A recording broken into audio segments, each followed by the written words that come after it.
It contains themes and scenes which may not be suitable for very young audiences. Parental guidance is advised.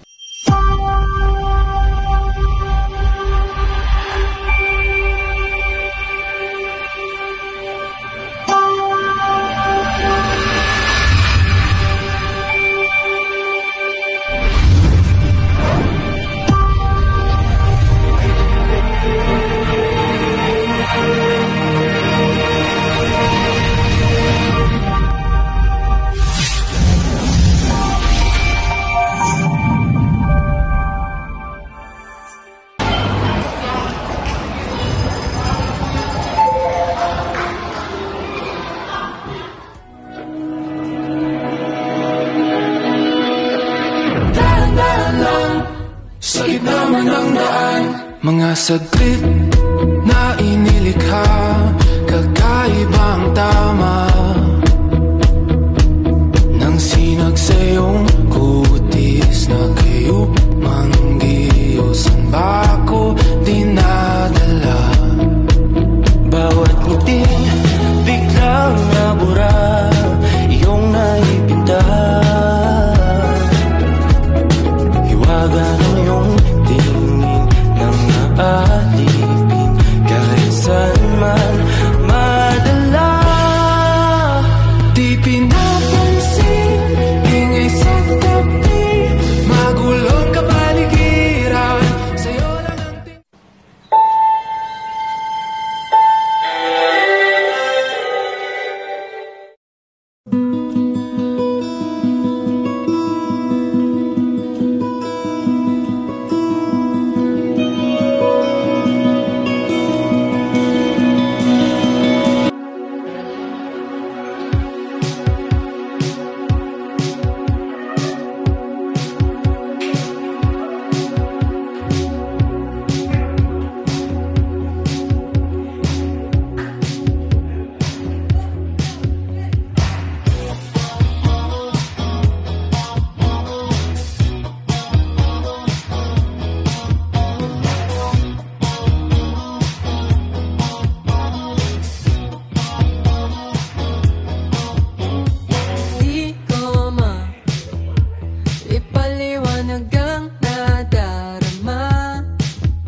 Nababaliw na naman ako,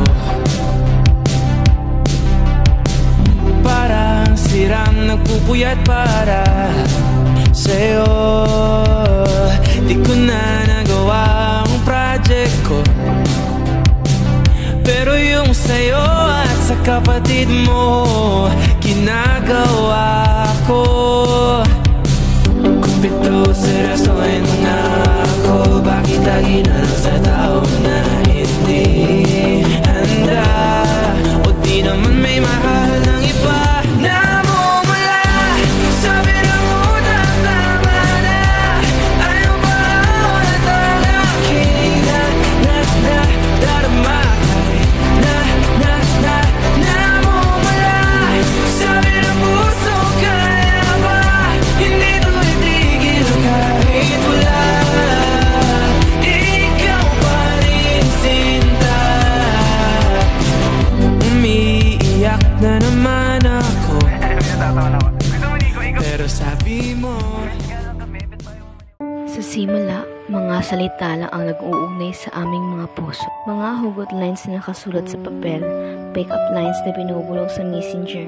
Parang isang pelikula ang nagsimula ang aming kwento sa mga virtual na eksena. Nang magtagpo ang aming landas, nagkaroon ng kulay ang aking mundo.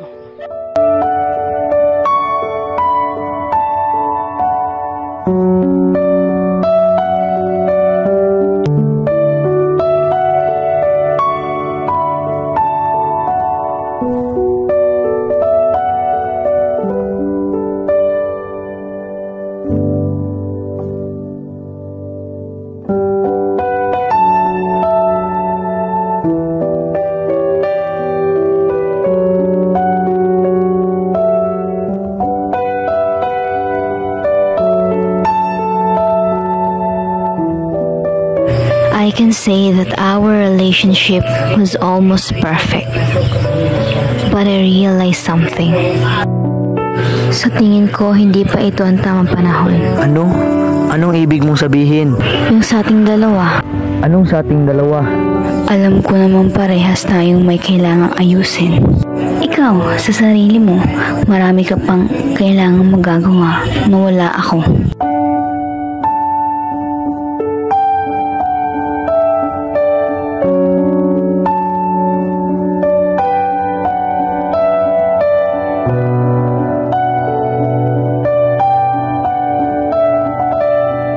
At sa pagtatapos ng aming kwento, hindi ito isang malungkot na wakas, kundi isang pag-amin ng pagmamahal. Minsan, kailangan ding palayain para sa ikabubuti ng bawat isa. Tumayaki o Ken, kahit hindi tayo nagkatuluyan, ang pag-ibig na nararamdaman natin ay sapat na para magpasalamat.